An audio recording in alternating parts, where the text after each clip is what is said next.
For those of you who are just joining us for our evening program, welcome to JCC Manhattan and to tonight's I Engage conference with the Shalom Hartman Institute of North America. I'm Rabbi Miriam Weinberg, the Director of Adult Jewish Learning and Interfaith Engagement here at the JCC. We are so excited to be partnering in this incredible conference, which allows us to explore the nuances and to dwell in the gray in-between spaces, where the answers are neither clear nor easy. As we reach the conclusion of our time together today, I'd like to take a moment to thank our teams both here at the JCC and at the Shalom Hartman Institute. In particular, thank you to our on-the-ground team today, including our AV, facilities, and catering staff who helped make the vision for this conference come to life. Today's conference has given us the time and space to explore the issues we face when we study the Six-Day War and its consequences for the state of Israel and for the diaspora.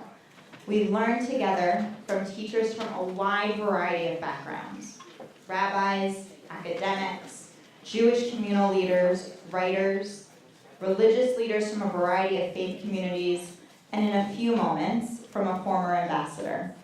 This approach to learning is at the heart of what we do here at the JCC, and we'd love to see you again next Tuesday night for our Tikkun, an all-night learning celebration as we celebrate Shavuot as a community, learning from teachers on dozens of topics.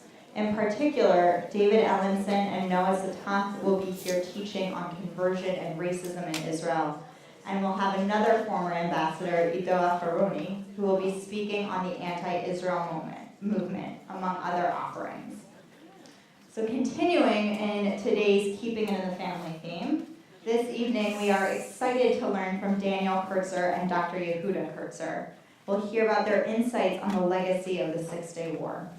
Daniel Kurtzer is the S. Daniel Abraham Professor of Middle East Policy Studies at Princeton University's Woodrow Wilson School of Public and International Affairs. Kurtzer served in the U.S. Foreign Service for almost 3 decades, including as the U.S. Ambassador to Israel and the U.S. Ambassador to Egypt. Dr. Yehuda Kurtzer is the president of the Shalom Hartman Institute of North America and Daniel's son. He is a leading thinker and author on the meaning of Israel to American Jews. We are excited to learn from them both.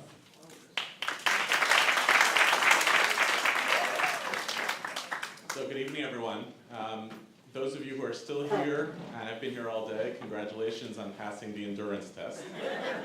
It's been a really tremendously exciting, from our perspective at the Institute, convening this conversation and watching what's possible when we actually sit down and try to take seriously the challenges that we face as opposed to using each other as punching bags with respect to the complicated issues. So thank you for honoring the memory for the state of Israel, for the Jewish people, of these moments with seriousness.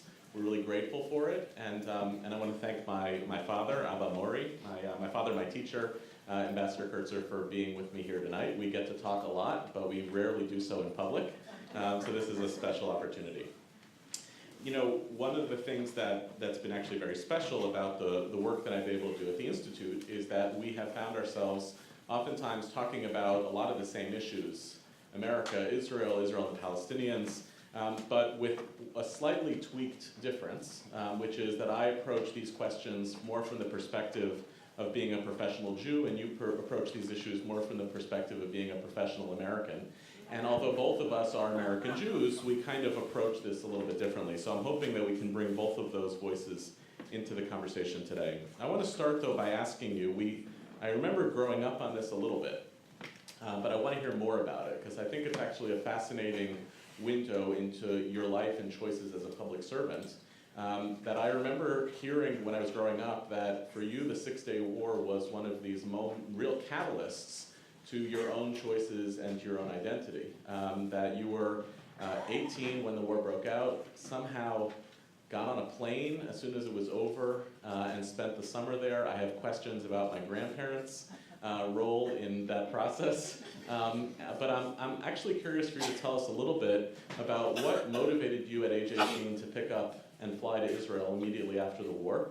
And as you have thought about, in retrospect, a life committed to trying to bring peace between the Israelis and Palestinians, to what extent was that moment in 1967 a catalyst to what came next? Well, it was all of the above.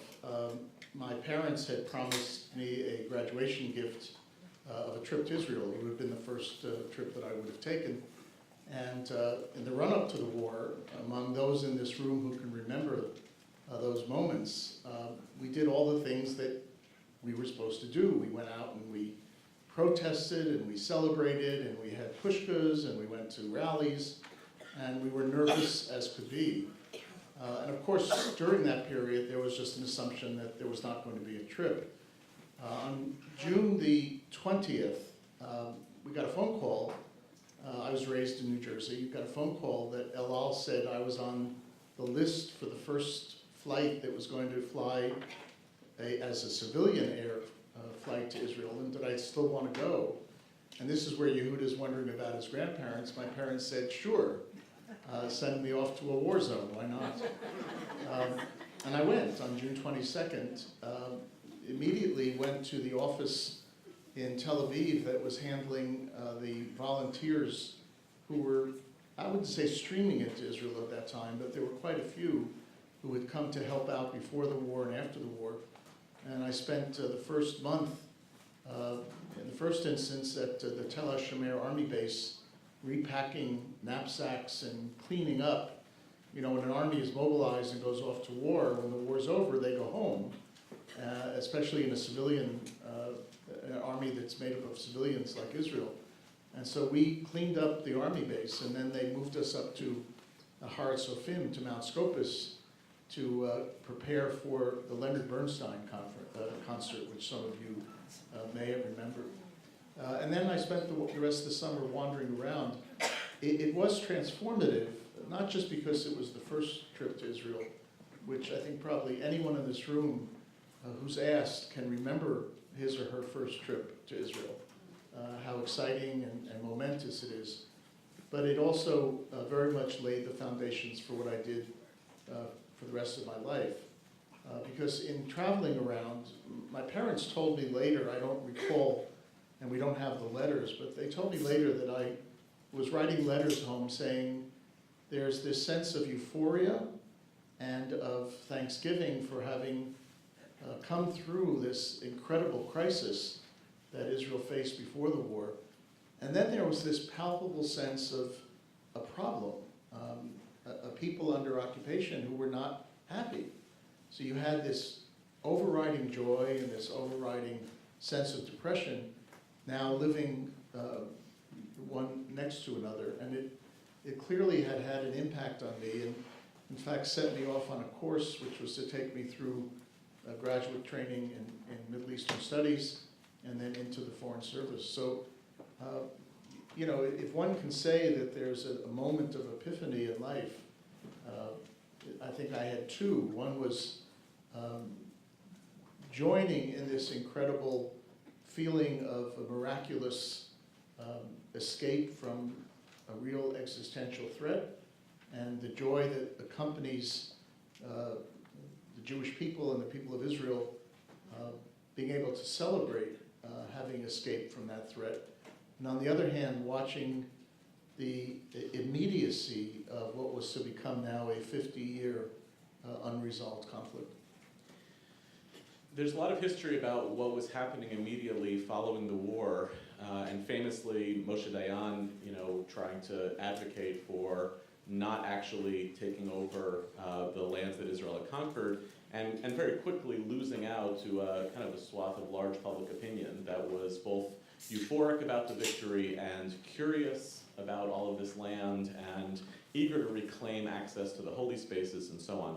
But it seems to me that the dominant American Jewish story around the kind of canonical interpretation of what the war meant has at least louder been. The Jews who have been louder with their interpretations have tended to be the Jews who saw this as a moment of great triumph and therefore kind of tilted right with their politics, whether in actually moving to the West Bank and becoming part of the settlement movement, much of which was was driven by American Jews, or here in America becoming the foundation, the base for the kind of support that the pro-Israel community generates, which has largely been rooted in boomers and older who lived through, who remember the vulnerability that the state of Israel experienced before the Six-Day War, and who felt, as a result of the war, kind of double down in their support. Your story, which is, I'm drawn into this like a moth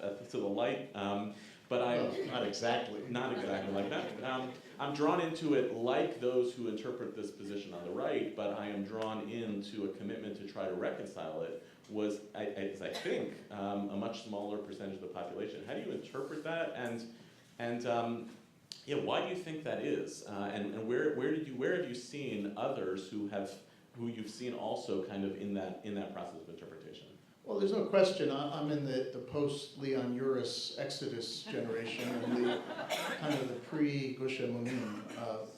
And it's somewhere, I guess it's somewhere between what Daniel Hartman has talked about, which is this tension between exile and redemption. Because in a sense, what 67 indicated was both. It was, as we heard in the previous session, Yoel Ben Nun saying, the exile is over for the first time he saw the Kotel. And on the other hand, was it truly the moment of redemption when in fact we are still coping with all the problems that ensued as a result of it? And I don't want to say that it puts those of us in that generation in a unique position, but it does in a sense have us straddle two very different narratives about Israel, and it's made it challenging. I think it's a lot easier for people who are older than I simply to look at Ari Ben Canaan as the model of the ideal Israeli, and some can even envisage him with a kippah on. An Israel that can assimilate and absorb all of our people and still be strong and vibrant and suntanned and all the rest. And then, there's the kind of generation just after me that only has experienced settlements movement and occupation and the Lebanon War and the Intifadas. So it has been a bit of a case of straddling those two very different impulses. Let's talk about the generational gap, because I speak about this a lot, and sometimes it's jarring to older audiences when I introduce that, anyone who tries to diagnose what's gone wrong between American Jews and Israel, who has tried to wrestle with this strange, kind of extraordinary phenomenon that within the span of 2 generations, Israel went from being the most strong organizing force for Jews in America to the most powerful disorganizing force. Happened unbelievably quickly, and therefore there's a whole bunch of kind of theories and hypotheses about why that's the case. But the one that's oftentimes overlooked is the most direct, and the one that that is challenging for people because it's simply the accident of when you happen to have been born. If you happen to be old enough to remember May 1967, which Yossi alluded to this morning, and I guess it extends all the way till July 4th, 1976. If you're old enough to have remembered Entebbe, which in other words, a moment of great vulnerability for the Jewish people, and then, as though you're living in a biblical story, the good guys win at the end. Whereas if you happen to have been born after 1977, your access to memory is not through those massive historical events, but mostly through occupations and intifadas and assassinations of the prime minister and so forth. And for the generation that remembers the Six-Day War and remembers Entebbe, for many of those folks, they will oftentimes say, not fully explicitly, that Israel holds sway over them to the point that they may get angry about things that Israel does, but they're never going to depart from that story. They're never going to lose a relationship to it. I guess I'm curious, so many of the people who ultimately will share your politics about the resolution to this conflict are people who don't share your memory of that moment. I'm wondering whether, to some degree, you feel a difference between those who remember pre-1967 Israel and their commitment to what a peace process is about versus people who were born after 1967? Is there something inauthentic or different about the Jewish leftism that's kind of hard-earned versus the Jewish leftism that kind of can easily come about? You know, having read your book, this is Well played. thank you very much. We didn't plan that, by the way. There is a connection between memory and history and the scientific study of history. I think it's possible to reach the conclusions of the left and the conclusions of the right through the study of history, or through the absence of physical or psychological contact with it. I think memory adds an additional dimension to it, and that's where those of us who have straddled the 1967 war and can remember the pre and post and then all that followed bring a certain orientation to it. And it doesn't end up in the same place. Friends who are of my generation are all over the political spectrum, and they've taken from 1967 and what followed, sometimes very views that we would call very right-wing, and some views that are very left-wing. Very much like Yossi Klein Halevi's the Like Dreamers book, where people go off in 17 different directions. So I don't think it was a foregone conclusion that, having had the experience I had, and both experiential and then professional, would have led me in a certain way. But you end up making choices. We talked just before this session that I tend to look at issues through the prism of national interests. When I teach diplomacy at Princeton, we spend the first class creating a kind of mental checklist of what a policymaker needs to think about. And at the top of the list is going to be, what is it that how do you define your interests? What is it that you're after here? So when I look at the question of the Israel-Palestine dispute, the question I ask is not so much what the end game should be, because in that respect, some of you were in the session where I actually mentioned this, and it got a laugh then, it'll get a laugh now. President Trump unintentionally was correct, for a change, when he said, one state, two state, it's only a question of what the two sides want. I don't think he understood what he was saying. But, thank you, that was on cue. But what he was trying to articulate is that let the people out there define what their interests are. Now for Israel, there are at least three interests that we know about. One is to have a Jewish state, whatever that means. Is it Jewish majority? Is it Jewish culture? Is it a dominant Jewish identity? Is it peoplehood? Whatever it is, though, everybody in Israel will say to you, we want this to be a Jewish state. Most people in Israel will say they want it to be a democratic state. The values of liberalism, small l, rights, responsibilities, and so forth. And then there's the question of what you do with the land. So you have this triad, and you have to make choices of where your interests lie. If you want a democratic state in all the land, you can have it, but you're going to have a one-state solution with everybody in the country getting equal rights. And then you may not have a Jewish state.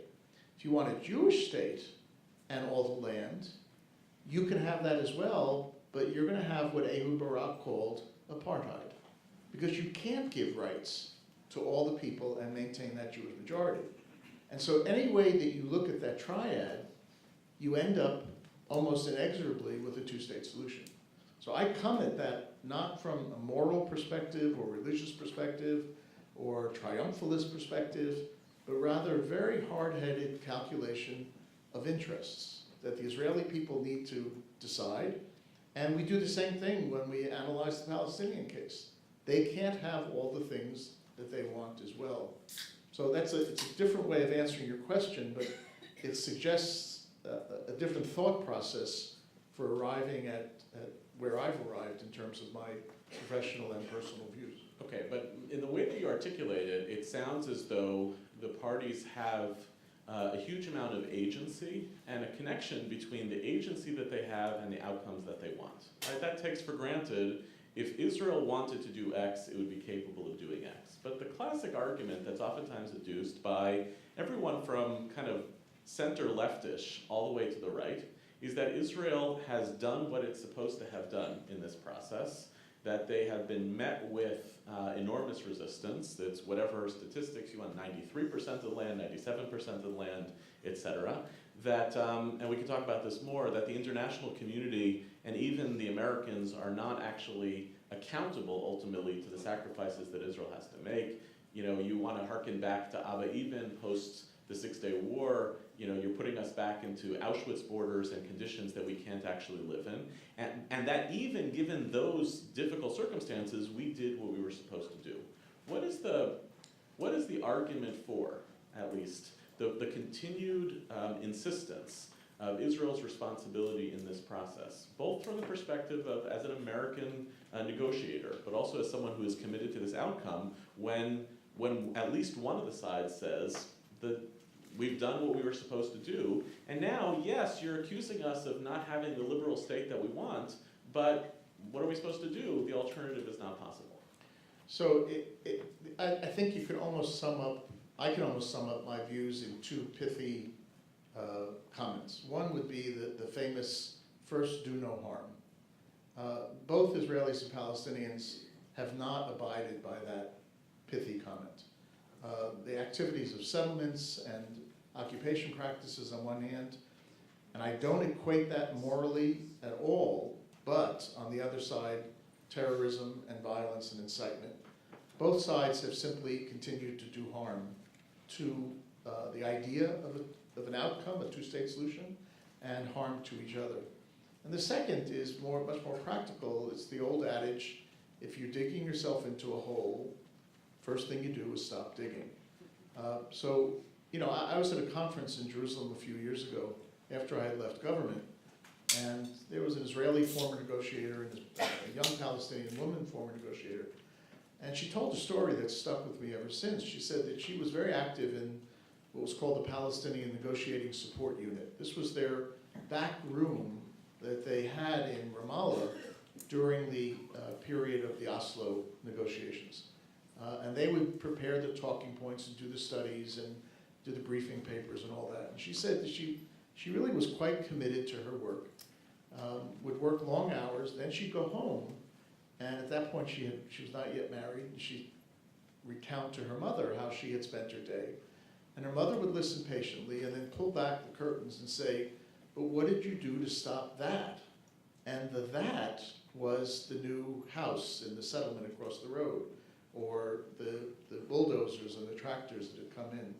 The dissonance between saying that we, the Palestinians, have done enough, or we, the Israelis, have done enough, and the actions that they've taken which undercut the credibility of their statements has never been resolved. I've spent my time since leaving government focusing not on what they've failed to do or done, but rather on what we, the United States, have failed to do or have done. And we haven't played our role properly either. If you're going to play a part of a third party, then you better be ready to knock some heads together, even the heads of your friends. And so, you know, you answer the question of, well, Barak was ready to give X at Camp David and Olmert was ready to give Y, but you look at the number of settlements that went up since Oslo, settlement houses and settlement population, and you say to yourself, which part is real? Is the position that was articulated in negotiations real, or was the house that was put on a foundation on land that ultimately is going to be part of that second state, is that real?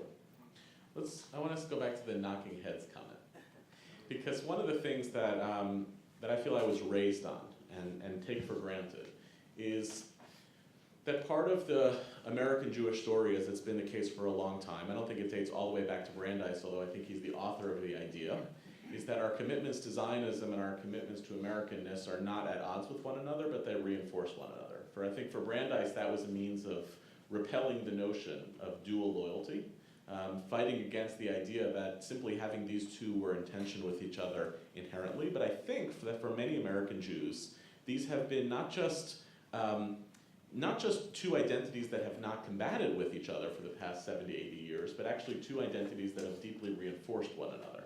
I think it has become empirically true that the way that Jews exercise their pro-Israelness actually is part of being good Americans. And I've taken for granted, and we've talked a lot growing up, about the ways in which your work as a Jew, as an American, was never in conflict. And the pediatric version of that was a question that I felt like I talked about in school, which was, if these two countries, America and Israel, ever go to war, whose side would you be on? And I feel that the answer I always had at home was, it's not going to happen. Which is a way of saying, but the richer way of saying that was, these are bigger stories that are much more aligned with each other than simply the emergence of the possibility of these interests being so dramatically at odds and so low. So I want to understand what knocking heads means, because from the position to make the claim that America has a responsibility to coerce the parties into an agreement, well, first of all, I'm wondering, is that plausible? What would America's role actually be? What that would be workable, that would still align with what you said earlier of helping the parties achieve their own interests. But I'm also just wondering, as a Jew, as an American, does that violate the principle that these are essentially not at odds with each other? So I should share with everybody that growing up, I have 3 sons, Yehuda has 2 brothers, that every baseball game ended in a tie. Every single game. Every game, so you need to know that. Look, except for one moment in the U.S.-Israeli relationship, at least in, let's say since 1967, because you could make the argument in the 50s there were some much more serious questions, but let's take the issue of this conference the last 50 years. The one moment which I think would have raised the kinds of questions of not loyalty, but whether or not one could abide the tension between one's obligation to the United States, if one were working for the United States and Israel, was when Henry Kissinger withheld arms at the beginning of the '73 war. That was a cosmic event in my mind. And it's the one event where, in thinking about this issue, I don't know if I could have stayed inside the US government and used the talking points. We're doing this for XYZ reasons. Other than that, there has never been an occasion, even when we've had differences of view over the sale of AWACS or over loan guarantees or over even the Iran nuclear deal, where the United States has taken a position that is so inimical to the interests of the entire state of Israel. And what I mean by that is, Israel is also a divided polity.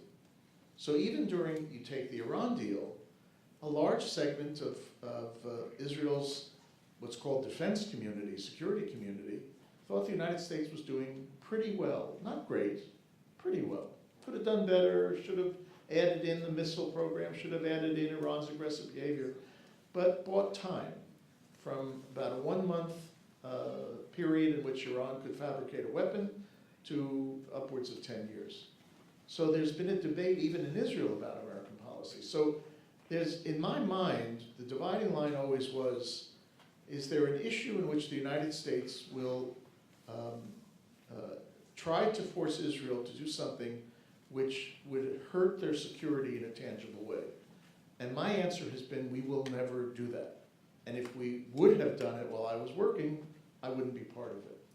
Now, if you then, in a sense, isolate security as a non-negotiable part of our relationship, the question then is, what about areas that are negotiable? And I come back to settlements. Why would the United States continue to pour a substantial amount of money into Israel's non-security budget when a lot of that money is being used to support, provide tax incentives and other benefits to the settlement movement? We operate against ourselves. Money is fungible. So we put money into the treasury, Israel takes money out of the treasury, and the choice has been made. Makes no sense. And that's the part in which the banging heads is not on issues related to Israel's security. On that, I would be more adamant than anybody, having worked for years to build up what we now call strategic cooperation. It was a large part of my career was working on the bilateral U.S.-Israeli relationship and making it stronger from year to year to year. But as we made it stronger, the question would be, are you also giving Israel the ability to make peace by providing them with security that they need, or are you giving Israel an excuse not to make peace because they're strong enough to withstand the pressures? It might be argued, though, that even though we tend to conflate the terms of occupation and settlements, that they actually represent different issues, right? There is at least legally legitimate claim that says that for reasons of just defense, right, that Israel knows that it's an occupation, that it's a temporary occupation by definition, because occupations is a temporary term, but that in order to preserve its own defense, Israel is not obligated to take risks to its own security, or at least what it would seem as existential risk to its own security, in order to end the occupation unilaterally. But that settlements constitute a different business altogether, right? Because you could have a military occupation, right, which doesn't have residential settlements. But it oftentimes seems as though the conflation of settlements and occupation actually becomes part of the reason why Israel is disincentivized from stopping the settlements. Because if stopping the settlements is code for ending the occupation, then once you've conflated those, well, then I'll just continue the settlements because you're forcing me to do something that I haven't done. Has that been a tactical, deliberate move by America and the international community to conflate those two things? Or has there been any strategy at any point to say, let's not push Israel yet to end the military occupation, let's simply focus on the settlement issue, even if by doing so we know we're prolonging the possibility of the occupation going on indefinitely? You're exactly right, and I think it's been sloppiness on the part of the United States and the international community by allowing those two issues to be conflated. And the perfect example of it is Gaza, the Hitnakut, the disengagement in 2005.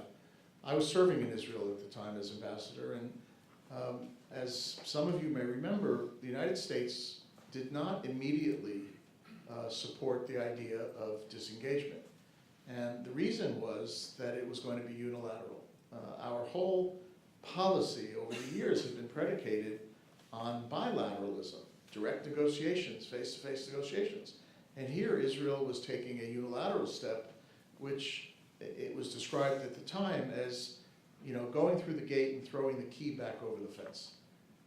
And so the United States thought very hard about it until the decision was made in Washington to support it. And so I carried out that policy. But in my conversations with Prime Minister Sharon, I made this distinction to him.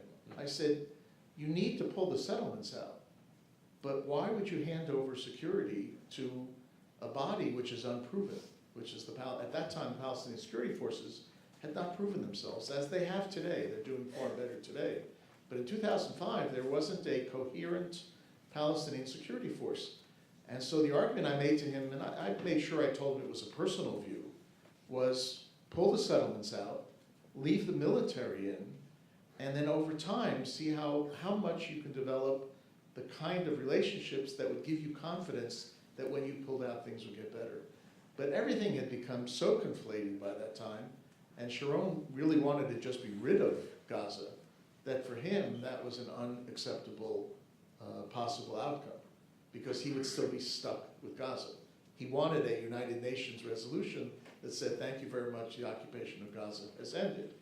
He did get a United Nations resolution that said, you did a good job, but in practice, Israel is still in occupation of Gaza, because it's territory that has not been disposed of after 1967. So I think your question is exactly right. I think to the extent that our own negotiators can find a way to what's the opposite of conflate? Extricate, deconflate these two issues, and encourage Israel not just to stop settlements, but to begin pulling those settlements out that in the first instance will clearly not be part of the state of Israel after a peace settlement, but leave the military in place and leave the other security assets in place, because you don't want a Gaza to be created in the West Bank as soon as you've pulled some settlements out. So I'm curious about what went wrong in the Obama administration when it comes to this issue, because in 2005 you left your position, had finished your time as the ambassador, and then you did something that was kind of shocking to at least members of your family, although we talked about it, which was that for the first time in the lead up to the Obama election, you actually campaigned on behalf of a candidate after a career in which, and I'm not making this up, my father never would tell us who he voted for. He was very committed to what it meant to be genuinely bipartisan, which is part of what it means to be a foreign service or civil service officer. And that was a big deal, to say, I'm coming out on behalf of a candidate because the status quo has to change, and this might be a candidate who's actually willing to do it. And I remember you spoke to Jewish audiences in Ohio to reassure them about President Obama. And then, a year in to the Obama administration, they essentially seem to have come out very strong in trying to pursue what you talked about as the kind of knocking heads agenda, and backed off from it and spent about 7 years backing off. So why did that happen? Why the backing off? Especially once it became clear that he had lost a certain sector of the Jewish community and could really do nothing to get them back anyway. Why not stay committed to the knocking head strategy? So, since I plugged your book, you could have plugged my book if I could. But I'll give you a teaser about what we did. Look, one of the things that attracted me to Obama, first of all, were my children, who basically said to me, you can't sit aside during this election, it's too important. But what really attracted me was the idea that before his election, during the campaign, he had articulated the idea that it is in the United States national self-interest for there to be a two-state outcome. And the contrast between that and the George W. Bush administration, and I'm forever grateful to President Bush for having appointed me as ambassador to Israel, but President Bush, his heart was never in the Arab-Israeli conflict resolution process. Even when Prime Minister Olmert and President Abbas were negotiating quite seriously in 2008, every time Condi Rice would land in Israel, her instructions were to say, I've brought no new ideas. The Bush administration was simply not interested in advancing peace, and along comes a Democratic candidate who says it's in our national self-interest to do so. First day in office, goes over to the State Department and appoints George Mitchell as the special envoy. So there was a sense that we were finally going to start doing it right, and we didn't. I characterized those first couple of years of the Obama administration as a billiard ball diplomacy, where you try something, and as soon as it bounces off a wall, you try something else. So first they tried the settlements freeze, then they tried indirect negotiations, then they tried direct negotiations. Then President Obama in 2011 tried to articulate an idea of starting negotiations with security and borders. And when none of that worked, walked away from it until John Kerry came into office a few years later. So it was a very discombobulated approach, and the willingness to take the hard decisions and then see them through simply didn't exist. Part of it had to do with domestic politics. This was a president who wanted to get reelected, and as you remember, he came into office with 78% of the Jewish vote. And even with the problems that he had with Prime Minister Netanyahu, he got 70% second time around. So the electoral significance or implications of, quote unquote, taking Israel on in the peace process were very much part of the White House's thinking. And I think at some point the president concluded that he didn't have a partner either in Palestine or in Israel. And that's a hard thing to say because you will find quote after quote from the two leaders, Abbas and Netanyahu, saying, we want peace and our people want peace. But I think Obama concluded fairly early on that neither was willing to take the steps, make the decisions, take the risks that were going to be required. And given that he would have to take risks that would cost him politically, his level of interest dropped quite dramatically. This may be a little bit of a softball, but I'm wondering why it matters so much to America. I mean, especially in the context of the Middle East, where even a condition of indefinite occupation, Israel is by far the most secure government and the one that comes closest to democratic in the region. It is a region that has been just falling apart everywhere. The argument for doing the types of things that constitute moral unilateralism, but that have the risk, any possible risk of destabilizing Israeli rule, seem to be like, what? That doesn't make any sense. Whereas, isn't there a credible argument that American interest is essentially preserving status quo or slightly better, or some symbolic commitment to democracy, but that actually pushing towards a resolution of this conflict risks creating as much instability as it does some stability? What remains the overarching American interest in this? And especially given the fact that it's not like America spends this much energy or resources or passion trying to resolve non-democratic conflicts everywhere else in the world. Like, what is it about this one that requires a kind of constant fixation by the administration to do what ultimately would be enormous Herculean efforts to actually bring about a resolution? Yeah, I think you can call it the flypaper phenomenon. James Baker, with whom I worked in the run-up to the Madrid Peace Conference back in 1991, one time came to the back of the airplane and said to us with his Texas twang, you know, when I come back in another lifetime, I want to be a Middle East negotiator. There was something about this conflict, something about Israel being the centerpiece of the conflict and how important it is to everybody in the world, certainly those of the Abrahamic faiths, as they say, that it sticks to you. And in some ways, it's almost hard to articulate. If I were writing a briefing paper, I wouldn't use that phrase because it doesn't make a lot of sense. And you could make the argument that wars cost the United States a substantial amount of resources. The absence of a peace process or a peace deal cost the United States in terms of our relationships with other countries. We've heard this, for example, from General Petraeus and others who have said, as they've traveled around the region, when the United States is actively engaged in peace efforts, we're able to get a lot out of our Arab allies, even if we haven't achieved peace, but at least the idea that we're working on it. And when we're not, the Arabs are unwilling to deal with us or less willing to deal with us because they don't know how to handle their own street, a phenomenon that they've created that is now, in a sense, it's the 800-pound gorilla in their room. So you can come up with reasons, more rational reasons. But I could also write you a briefing paper that suggests if we stop being an enabler, in other words, if we stop funding the continuation of the conflict, then our interests would be solved by just letting it handle itself.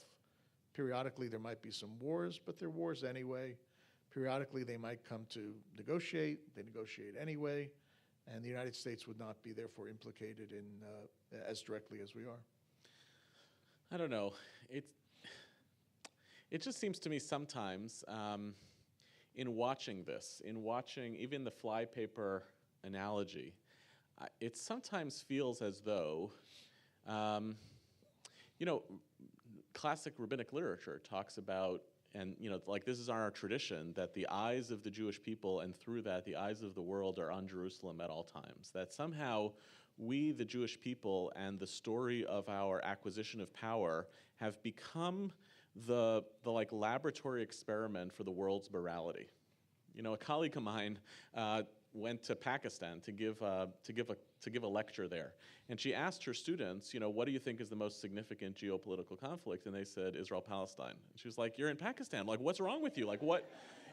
It's not even. It doesn't hold a candle to what you're actually enduring. Sure. And part of me, just as a Jew, says, "Oh, I recognize this because for so much of Jewish history in Christian Europe, we, a tiny percentage of the population, were the canvas upon which other peoples projected their moral sensibilities, right? And sometimes we were the victims of their rage about who they were in the world and who we were. And now we, the people connected to our little nation state, are once again a kind of canvas of the world's morality. And I know that's not a geopolitical position, but do you ever wonder whether some of this is just not really about Israel and the Palestinians, but about some kind of big moral story that the West needs when it relates to the Jewish people? Does that ever?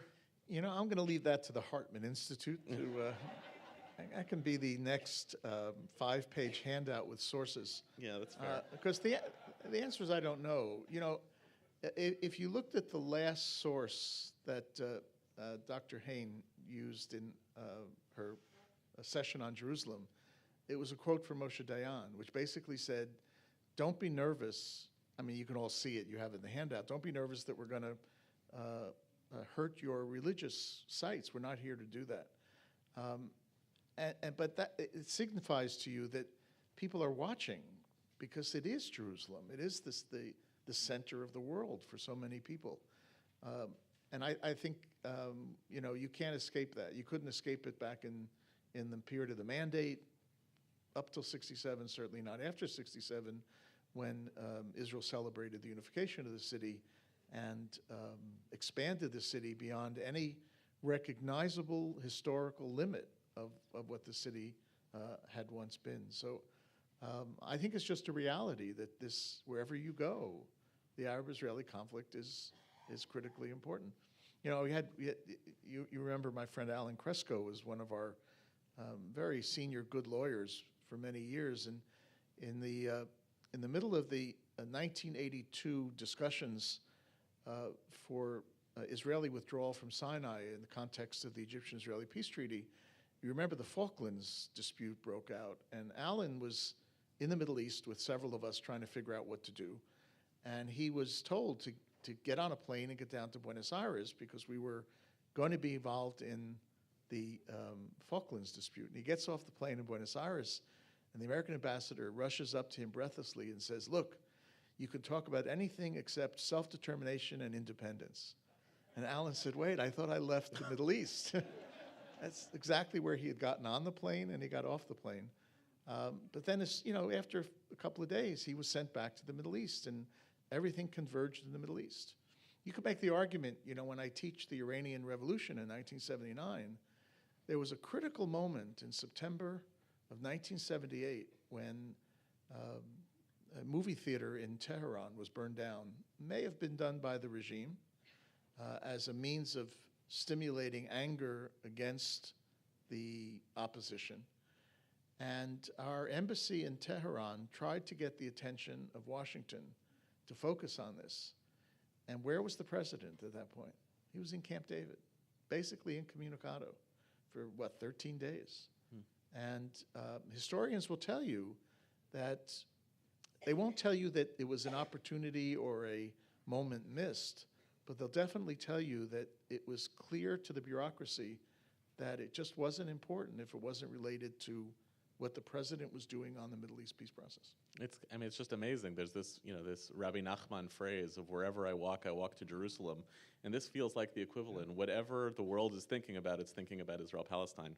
Let me ask you two last pieces, and then we'll open up to the audience. One is, the president obviously is in Israel today, and the White House press secretary released their briefing of the day, and it said on it, I don't know if you've seen this, the president is committed to helping the parties reach a lasting peace.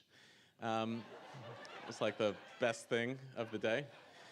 So I'm going to use that as the context to ask, what does a person who is committed relentlessly to the peace process, what do you do at a time in which, let's just say, a resolution to the conflict does not seem imminent? You keep working at it. There's no deep philosophical answer to that question. I tell people, I wake up every morning optimistic that we're going to make some progress, literally every morning, both when I was in government and since.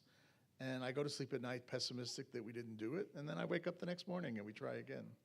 You just keep at it because the alternative is so much worse. The idea that we're going to be fated to another 5 years, 10 years of non-decision, it's not indecision, but non-decision, in which the prospects of actually reaching an outcome that would satisfy most of the interests of both sides It's too frightening to consider that. So, I hope this president succeeds. I don't think he understands anything about what he's doing. And I could probably insert almost any issue in there. But this is not a real estate deal. But if he thinks he can do it, and, there's this theory in politics about the crazy state. The state that, like North Korea, you don't know what they're going to do, and therefore you have to take them seriously. Maybe the idea of an unpredictable, I don't want to call him crazy president, but a very unpredictable president may shake things up to a point, and that would be fine. I just hope that he has people around him doing the considerable homework that has to be done to actually advance the issue once he's shaken them up. Because if he just shakes them up and then messes it up, well, then we'll have Gaza War number 5, which is a terrible thing. Last one. Probably the place where there's the biggest gap, since this is a conference about 67, probably the place where there's the biggest gap, I think, between what you'd call like the Jewish people's zeitgeist and the discourse around the resolution to the conflict as it exists in American policy and the international community relates to Jerusalem, apropos Ilana's presentation before, where even people who are sympathetic to the resolution of this conflict want to leave Jerusalem off the table, and even those who are willing to acknowledge that Jerusalem is a divided city as it is and not a unified city want to leave the old city off of the table and the holy sites. And some of the language that's oftentimes adduced about the internationalization of Jerusalem awakens the sensibility of internationalization means we've lost it. That actually sovereignty over Jerusalem was a significant spiritual moment for the Jewish people, that Jerusalem symbolically is so significant to how we see ourselves as a people in the world.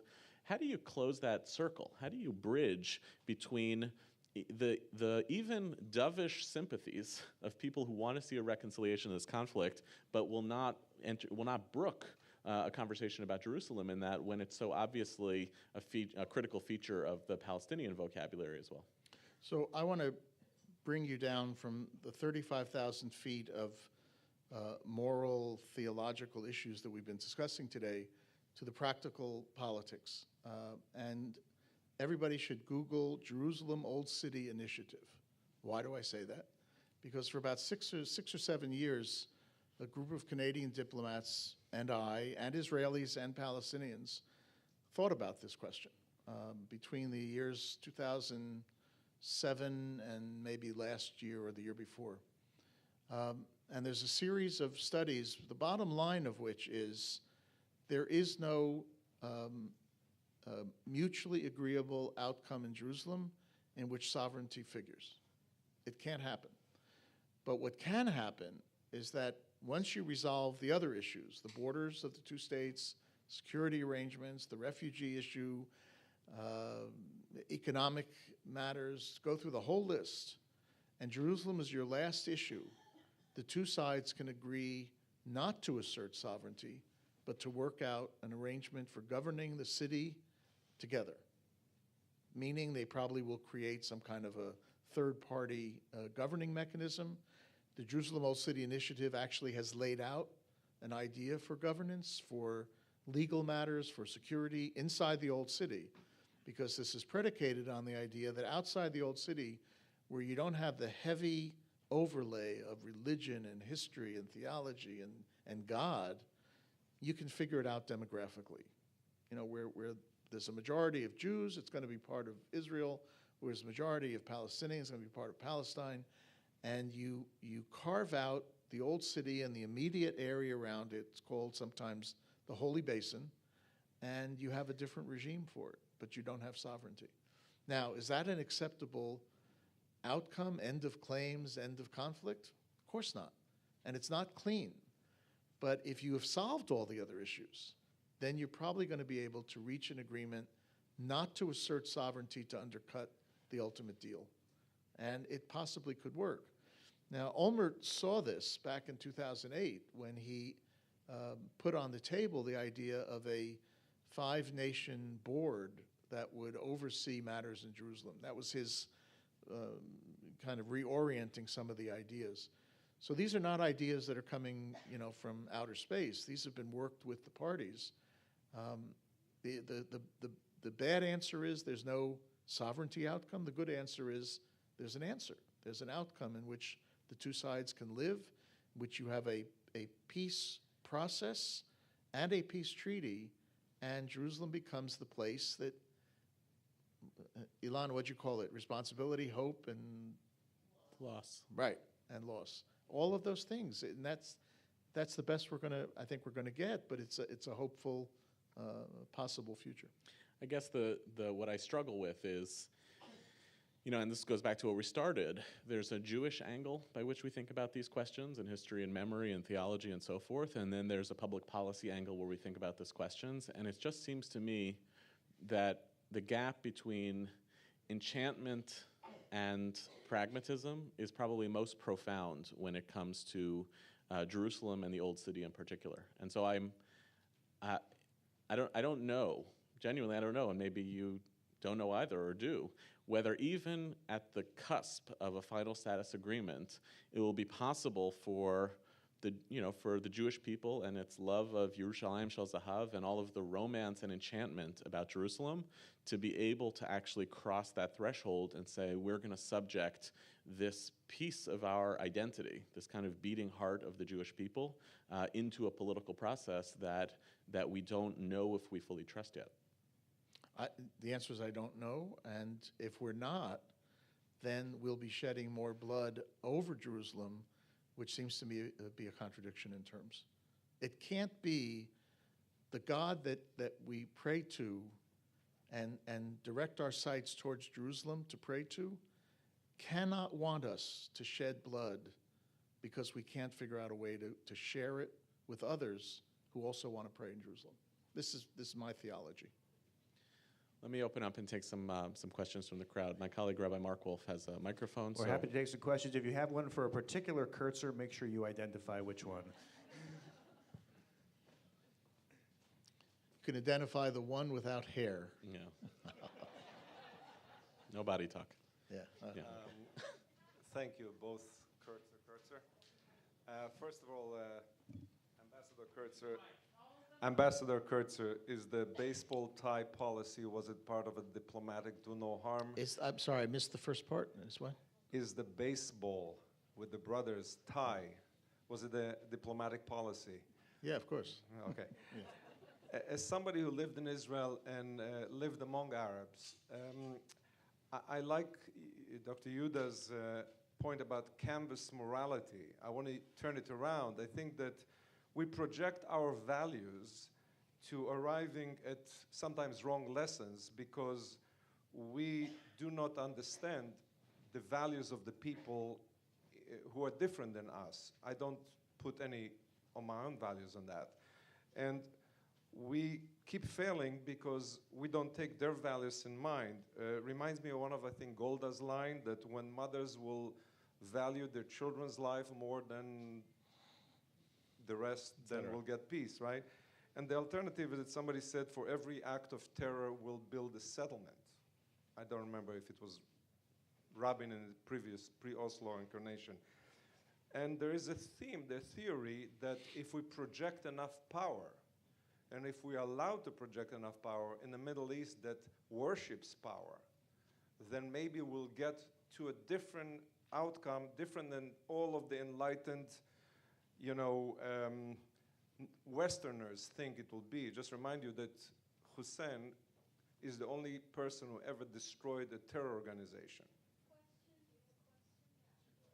You want to help me?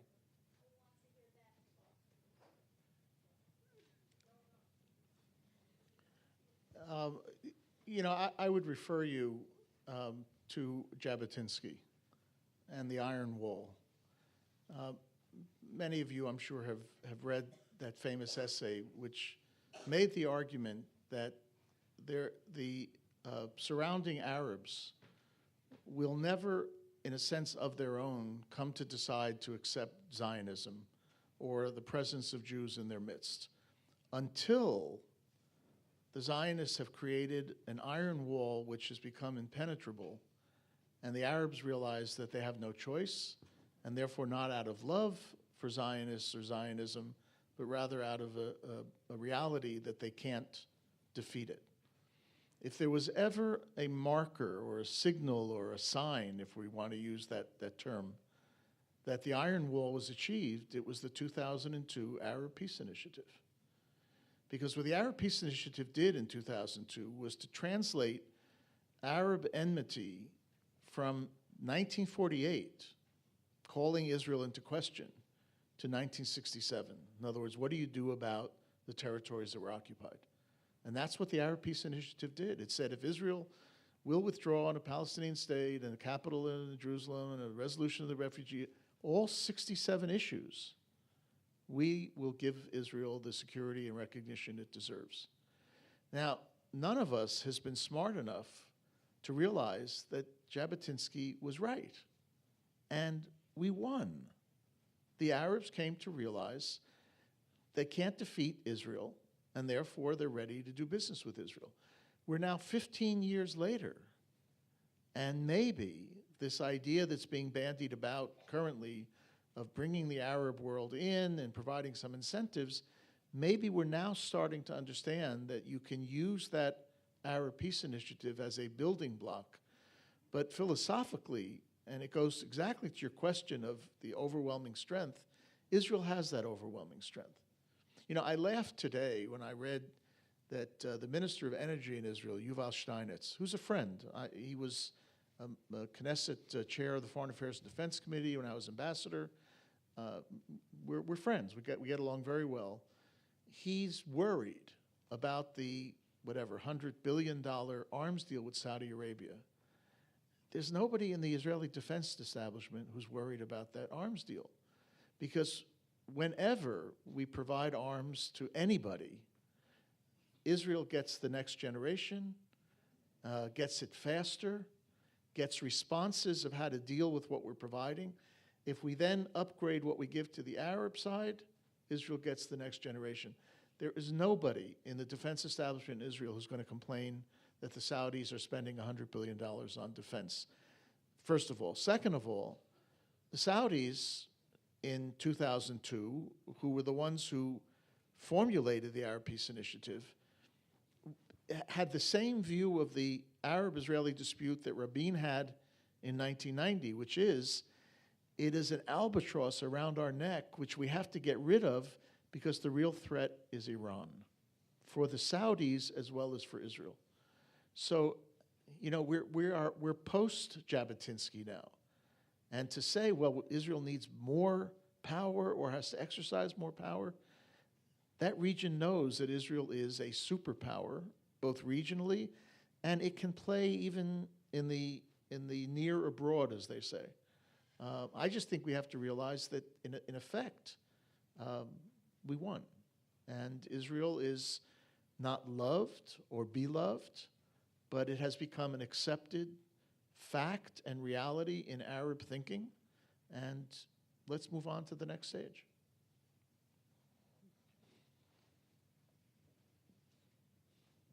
My friends love when I quote Jabotinsky, by the way. You talk about the difficulty of the end stage of the peace process is to talk about Jerusalem and the sovereignty of Jerusalem.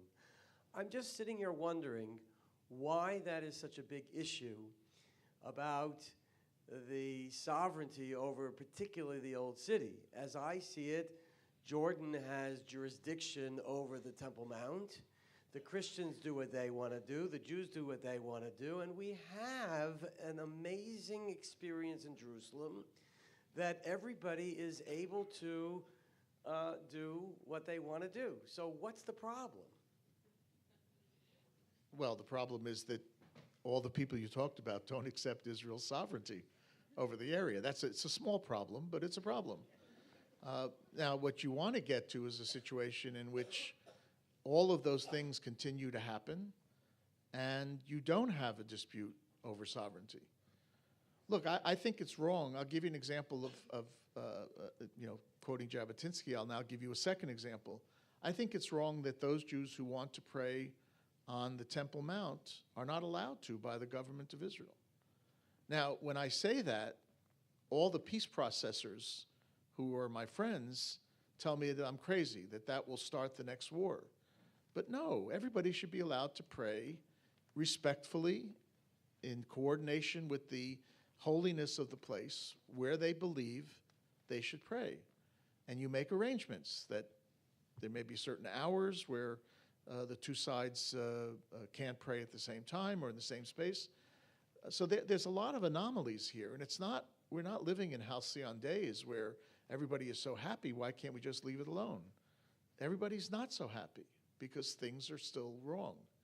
Now, if you do a scientific study of this, you get to where, as I mentioned, the Jerusalem Old City Initiative, you get to a point where you realize you're not going to have, at least in the near future, a definitive outcome in which there is a border that's accepted by both sides as representing the extent of sovereignty.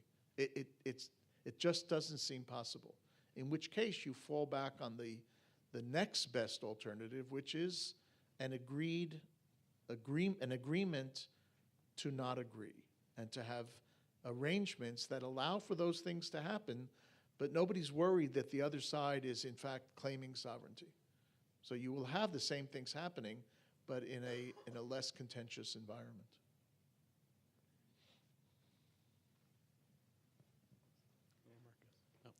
Thank you to this gentleman for mentioning Jordan. Where do Jordan, what's the inside story on the relationship between Jordan and Israel and Egypt and Israel, along the lines of what you're talking about with the Saudis, and where do they fit into the picture of an overall peace agreement? Well, the inside story is well known. There's no secret.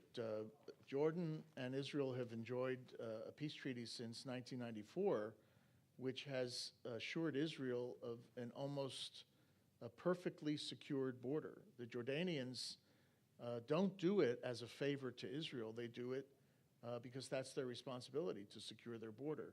And there's been a lot of security cooperation over that border to try to prevent incidents. There have been a few, but there are incidents over a lot of international borders that far greater than what we've experienced there. Situation with Egypt has been more difficult because the Egyptians for a long time neglected Sinai and are now paying the price. There's an insurrection in Sinai, Al-Qaeda and ISIS elements are in Sinai, and that's had the ironic or paradoxical effect of bringing what used to be defined as a cold peace between Egypt and Israel. The temperature has warmed up as a result of that because the Egyptians now need Israel. They need Israeli permission to bring Egyptian military units into areas of Sinai that are off limits according to the treaty. They gain intelligence and security cooperation from Israel with respect to Sinai. They have a common interest with respect to monitoring who goes in and out of Gaza. So in practical terms, the Egyptian-Israeli relationship has warmed considerably as a result of the security impact of the Sinai insurrection on Egypt.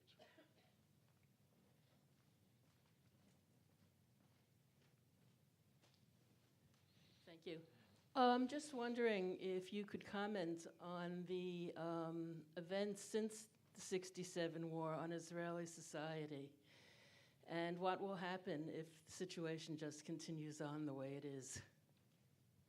Oh, that's a big one. That's a big one. Well, I mean, much of today, I think, responded to that question, both through texts, but also through raising issues of, the morality questions and the rest. Politically, what we know is Israeli society has been seriously divided since '67. And that has basically led every government since '67 to not take a decision. It doesn't mean that the governments don't have views, but they haven't found enough of a consensus around a view to pursue it to its conclusion. Now, there was a moment when Rabin was prime minister. As I mentioned, he was talking about the need for comprehensive peace even before he became prime minister. And in his first meeting with President George H.W. Bush at Kennebunkport, Maine, he surprised Bush by saying, I don't want to just make peace with the Palestinians or with the Syrians. I want to do all of it because of Iran. And it was the idea of get this off my back so I can focus on the real enemy. And so you don't know, would that have carried forward? You've had a fits and starts.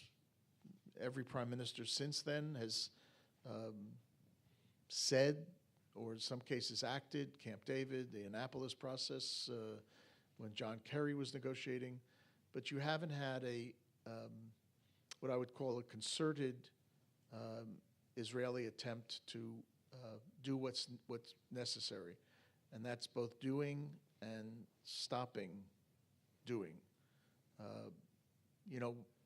Whether Obama was right or wrong to ask for a settlements freeze, and I think he was wrong to ask for a settlements freeze rather than try to pick up from where Olmert and Abbas had left off 6 months earlier. But whether he was right or wrong, Netanyahu missed a moment where settlements could have stopped, and in a sense we would have found out whether or not the Palestinians were actually ready to join a process.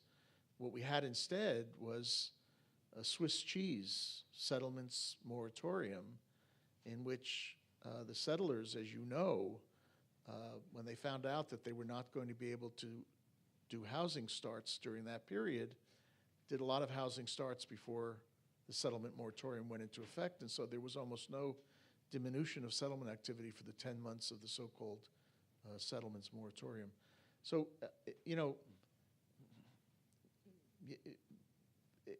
is the absence of a decision on the part of the Israeli government the only phenomenon? You've also had the impact of Palestinian violence and Palestinian incitement. Sheila and I were in Israel during almost the entire Intifada, and it is totally understandable why a lot of Israelis who were part of the so-called peace camp migrated away from the peace camp, because every other day there was a suicide bombing or some other terror activity. It's a factor in Israeli society. When the kids are going to the army, it's not a theoretical proposition. You've had the deliberateness of Gush Emunim on one side. You've had the deliberateness of Shalom Achshav on the other side. It's a society in manifold transitions. And that doesn't even talk about the impact on religion and religiosity, the impact on social economic matters. I was called a nasty name. When I was ambassador, I gave a talk to a rabbinical convention, and I was asked to talk about ethics and foreign policy, and it was a moment in which there was a single mother who was walking the length of Israel to protest budget cuts to single mothers. And asked to comment on ethics and foreign policy, I said, look, you have choices to make under the rubric of chesed, for example. Do you allocate money to single mothers, or do you allocate money to settlements? And I was called a very nasty name in the Knesset the next day because I interfered in domestic Israeli politics. My answer was, I paid for it because we do provide some aid to Israel. The point being, though, that there was some choices that Israel had to make over the years that also impacted not just on the peace process, but also on society. How much money has been spent, not on security, which is required in the territories, but on the infrastructure and the schools and the greenery and all the rest that might have been spent on the schools inside the Green Line, or on the Bedouin issue in the Sinai, or. So it's hard. Politics is the process of allocating scarce resources, and Israel has scarce resources, and we've seen that play out over these past 50 years in a way in which the absence of peace has played a starring role in the drama. I'll just add one other piece on that, and I'm aware of it as a whole. in the approach that we've taken today and the approach that we take consistently at the Institute, which is to talk about Jewish values as though those are fixed and not highly contextual.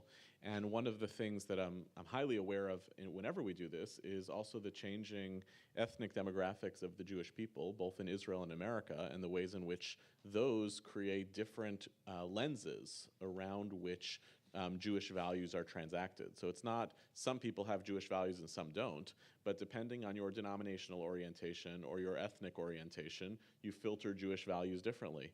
And one of the big challenges that we have to think about is that we tend to think that here we are, inheritors of the same story 50 years on, and simply doing less good at playing out our values than we were 50 years ago, when also acknowledging that just the makeup, ethnically, religiously, and otherwise, of the Jewish people is dramatically different today than it was 50 years ago. In Israel, Israeli society had an influx of a number of major aliyot, which changed the makeup of the Jewish people in Israel, and the same kinds of phenomena and changes have taken place here for us as American Jews. And therefore, you can't conduct a conversation around how should we as Jews respond to this moment without taking seriously that who we are as Jews has changed at the same time. So that's going to also have to be one of the pieces of vocabulary that we work on. We'll take one last question. Just a quick comment to one of the things you were discussing before my short question.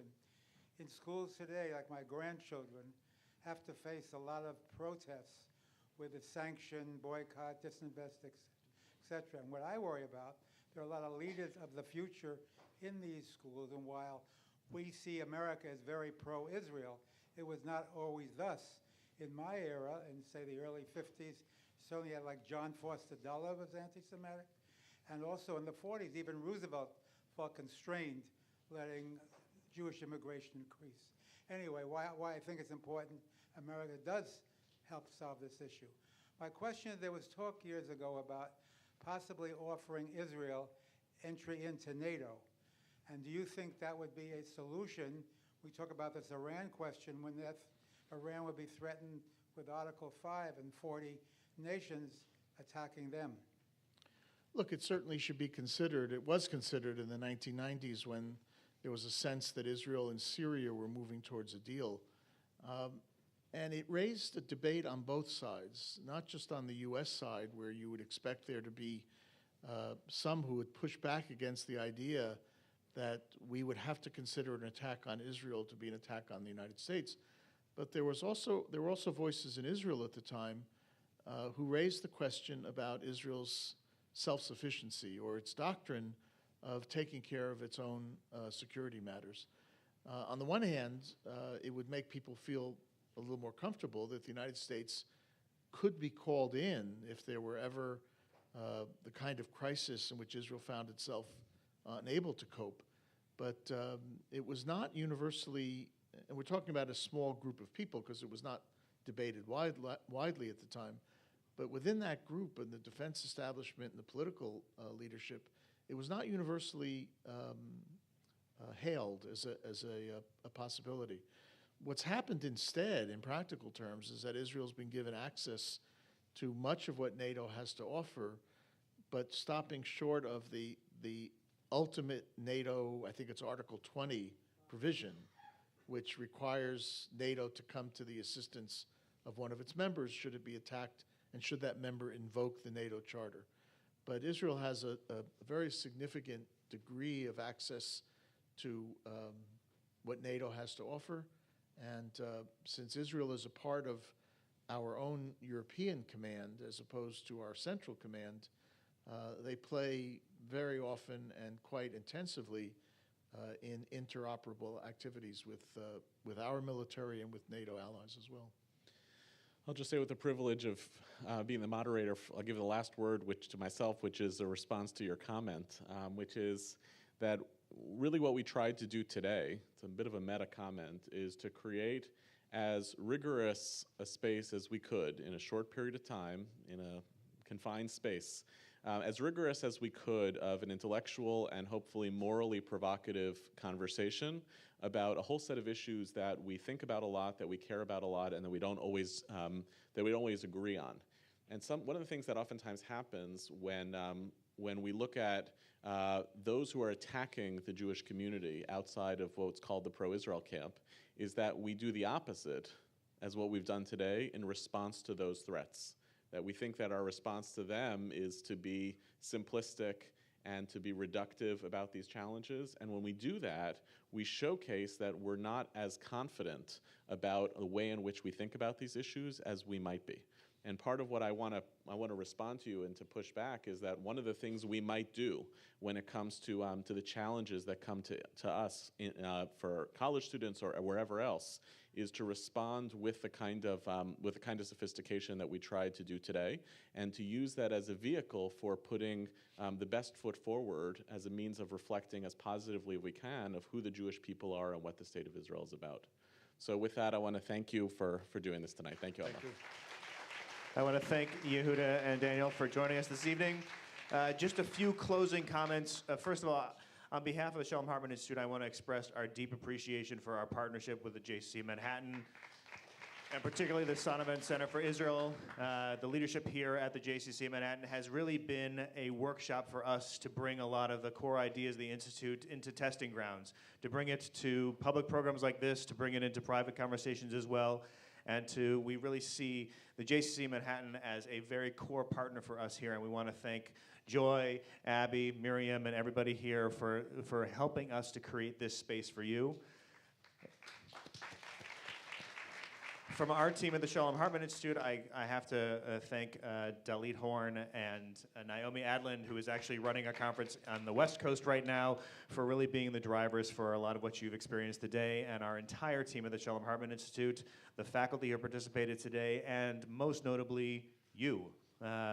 Thank you for joining us in this conversation. We hope to see you at future programs, and that we hope that you bring this conversation home to your Shabbos tables, to your conversations out on the street, and to the way that we speak about this incredible anniversary year and what it can mean for the Jewish people. Thank you and good night.